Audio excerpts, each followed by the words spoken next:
வணக்கம் நண்பர்களே, தக்காளி சாதம் செய்யலாம். குக்கரில் 2 டீஸ்பூன் எண்ணெய், 1 டீஸ்பூன் நெய் விட்டு கடுகு, 1 டீஸ்பூன் சோம்பு பொரிய விட்டுருங்க. பட்டை, லவங்கம், பிரிஞ்சி இலை இன்றைக்கி சேர்க்கலை. 6 பூண்டு, 1 இன்ச் இஞ்சியை தட்டி சேர்த்துக்கோங்க. ஒரு பெரிய வெங்காயம், 1 டீஸ்பூன் உப்பு சேர்த்து நல்லா வதக்கிக்கோங்க. இன்னொரு குட்டி மிக்சி ஜாரில் 2 தக்காளி, 6 சின்ன வெங்காயத்தை அரைச்சி வச்சுக்கோங்க. கைப்பிடி அளவு புதினா, கொத்தமல்லி, 4 பெரிய சைஸ் தக்காளி சேர்த்து வெங்காயத்தோடு நல்லா வதக்கிக்கோங்க.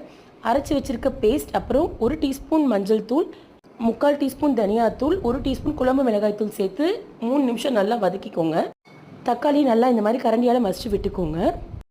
இப்போது 1 குழிக்கரண்டி தயிர் சேர்த்து 30 செகண்ட் வதக்கிக்கோங்க. எண்ணெய் பிரிஞ்சு வரும்போது 3 கப் தண்ணி சேர்த்துக்கோங்க. நான் இன்றைக்கி 1 கப் சாப்பாடு அரிசி சேர்த்துருக்கேன். அரிசியை கழுவி 15 நிமிஷம் ஊற வச்சுருக்கேன்.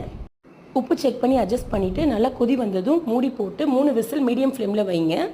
பாஸ்மதி அரிசி யூஸ் பண்ணிங்கன்னா 1க்கு 1.5 இதுதான் தண்ணி அளவு. நீங்களும் ட்ரை பண்ணி பார்த்துட்டு